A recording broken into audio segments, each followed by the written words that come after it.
दोस्तों नमस्कार, मेरा नाम रविकांत भारती है। एक तरफ राष्ट्रीय बजरंग दल टेलीग्राम चैनल पे चैट चल रहा होता है कि अब यह मस्जिद जला दिया गया, अगला किसका नंबर है, हथियार लेके गए हो कि नहीं, मुल्लाओं को जहां देखो ठोको, इस तरह की चैटिंग चल रही होती है। और दूसरे तरफ हिंदू मुस्लिम एकता की बात करने वाले मौलाना साहब, जिनका उम्र मात्र 22 वर्ष रहता है, इनकी हत्या कर दी जाती है। जालिम हूँ इंसान बना दे या अल्लाह, घर की मेरे दीवार हटा दे या अल्लाह। हिंदू मुस्लिम बैठ के खाए थाली में,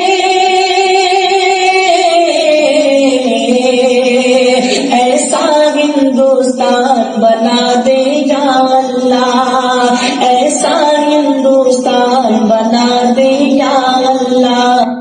दोस्तों नमस्कार, मेरा नाम रविकांत भारती है। एक तरफ राष्ट्रीय बजरंग दल टेलीग्राम चैनल पे चैट चल रहा होता है कि अब यह मस्जिद जला दिया गया, अगला किसका नंबर है, हथियार लेके गए हो कि नहीं, मुल्लाओं को जहां देखो ठोको, इस तरह की चैटिंग चल रही होती है। और दूसरे तरफ हिंदू मुस्लिम एकता की बात करने वाले मौलाना साहब, जिनका उम्र मात्र 22 वर्ष रहता है, इनकी हत्या कर दी जाती है। तो आइए पहले चैट जानते हैं कि उन नफरतबाजों ने क्या चैट किया था और इन्होंने क्या गाना गाया है मौलाना साद ने कि जालिम हूं इंसान बना दे ऐ अल्लाह, नफरतों की दीवार गिरा दे ऐ अल्लाह, हिंदू मुस्लिम बैठ के खाए थाली में, ऐसा हिंदुस्तान बना दे ऐ अल्लाह। ऐसा हिंदू मुस्लिम की बात करने वाले मौलाना साद को नकली और नफरती हिंदुओं ने, मैं कहूं तो, इनका कत्ल कर दिया। आइए जानते हैं कि बजरंग दल के ग्रुप पे क्या चैट चल रहा होता है। पहले मैं बता दूं कि मोहम्मद तनवीर जी ने इस पोस्ट को किया है। टेलीग्राम का नाम राष्ट्रीय बजरंग दल है। मस्जिद जला जलाकर एक दूसरे को ग्रुप में अपडेट कर रहे थे बजरंग दल के लोग। पलवल वाली मस्जिद जलने वाली है, मुल्लों को जलाओ, ये सारी चैट कल की है और वह चैट जो है मैं आपके सामने यहां रखा हूं। देखिए तो इस टेलीग्राम का ग्रुप का नाम क्या है, राष्ट्रीय बजरंग दल, और 6000 से ज्यादा मेंबर है। इसमें चैट क्या चल रहा है, चैट देखिए। सुहाना बाईपास नाइट 1:30 बजे, एक के बोल के एक आदमी है, कह रहा है सुहाना बाईपास में रात को 1:30 बजे पहुंचना है। आज कुछ होने का चांस है, एमएल बोल के कोई पूछ रहा है आज कुछ होने का चांस है, तो यह क्या कर रहा है कि हाँ कुछ होने का चांस है।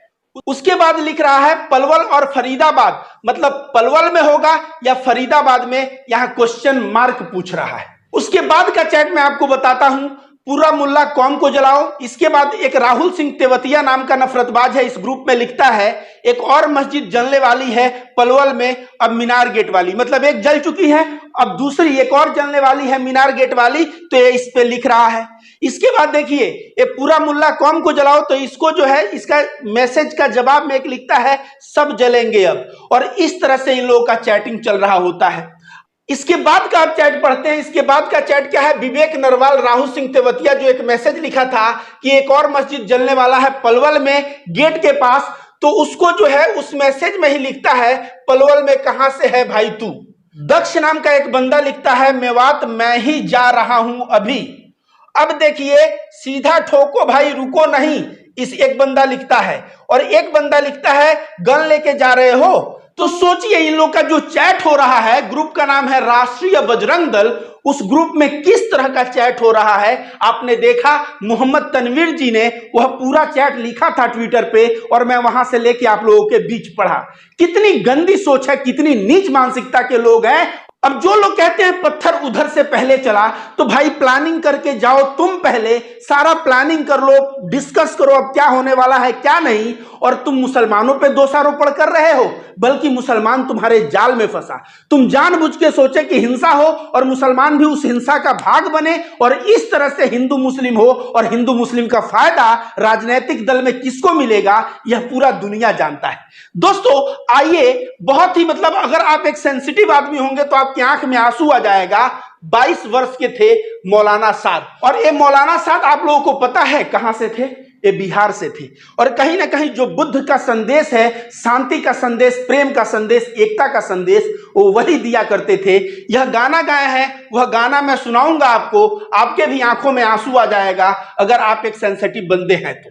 लेकिन द प्रिंट का नाम आपने सुना होगा, द प्रिंट से मैंने इस न्यूज को लिया है। इसमें लिख रहा है मौलाना साद जो 22 बरस के थे, वह जो है मंगलवार के आफ्टरनून में उनका ट्रेन था घर जाने का, मतलब बिहार जाने का। लेकिन ऐसा हो गया कि मंगलवार को सुबह में ही इनकी हत्या हो गई। अब यह अपने परिवार वालों से कभी मिल नहीं पाएंगे।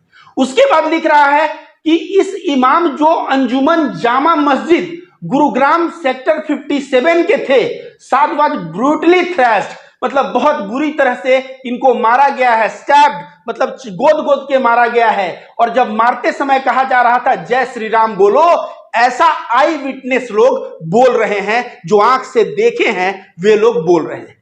इसके बाद लिख रहा है कि मध्य रात्रि का समय था और 90 से 100 लोग एक जो है ग्रुप में आते हैं, मस्जिद में घुस जाते हैं और इस तरह से हमला कर देते हैं। और उस हमला में मौलाना साद जो हिंदू मुस्लिम एकता का बात करते थे, जो प्रेम का बात करते थे, जो इस्लाम के सही मूल्यों पे चलते थे, जिनके अनुसार मानवता ही सब कुछ है, उनकी जो है हत्या हो जाती है। आइए मैं इनके द्वारा गाया हुआ एक गाना सुनाता हूं, इस गाने को सुनिए।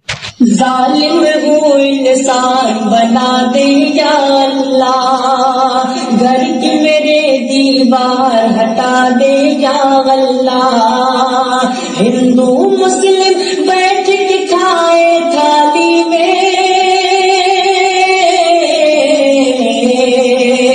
ऐसा हिंदुस्तान बना दे या अल्लाह, ऐसा हिंदुस्तान बना दे या अल्लाह।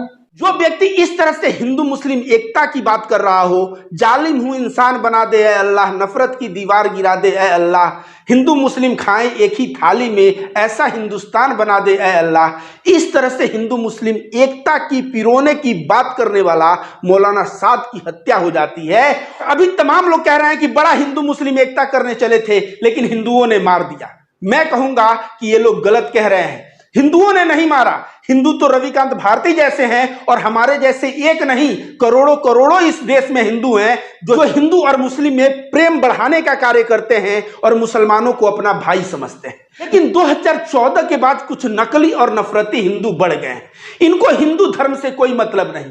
हमारा हिंदू धर्म सिखाता है पूरी पृथ्वी से प्यार करो, तो पूरी पृथ्वी में मुसलमान भी आता है। सभी लोग सुखमय रहें। हम हिंदू प्रार्थना करते समय कामना करते हैं कि सभी लोग सुखमय रहें, सभी लोग में मुसलमान भी आते हैं। जो हिंदू मुसलमानों के सुख की कामना करता हो, मुसलमानों से प्यार करता हो, या हिंदुओं का धर्म ग्रंथ सिखाता हो, वो हिंदू अपने मुसलमान भाई को भी भला मार सकता है? नहीं मार सकता। लेकिन 2014 के बाद कुछ नफरती चिंटू जन्म ले लिए हैं, वे नकली हिंदू हैं और वे हिंदू धर्म के मूल्यों से उनको कुछ लेना देना नहीं, बस एक राजनीतिक दल को फायदा देने के लिए वह हिंदू मुस्लिम दंगे फसाद में लगे हुए हैं। मेरा दिल बहुत ही दुखी है दोस्तों। एक तरफ आप देखें किस तरह से व्हाट्सएप पे नफरतबाज मैसेज पे बात कर रहे हैं और दूसरे तरफ मौलाना साद जो 22 बरस के थे, वे किस तरह से हिंदू मुस्लिम को एकता के लिए नात गाया करते थे, लेकिन इनका कत्लेआम हो जाता है। यह बहुत ही शर्म की बात है। एक तरफ हमारे धर्म में जहां विवेकानंद और एक से एक महापुरुष जो प्रेम और सद्भाव का पाठ पढ़ाते थे, जिससे हमारा सीना चौड़ा हो जाता था कि हाँ सही से गर्व से बोलो हम हिंदू हैं, लेकिन आज कुछ नकली हिंदुओं ने ऐसा कार्य कर दिया है कि मेरा जो है सही में सर जो है शर्म से झुक जा रहा है।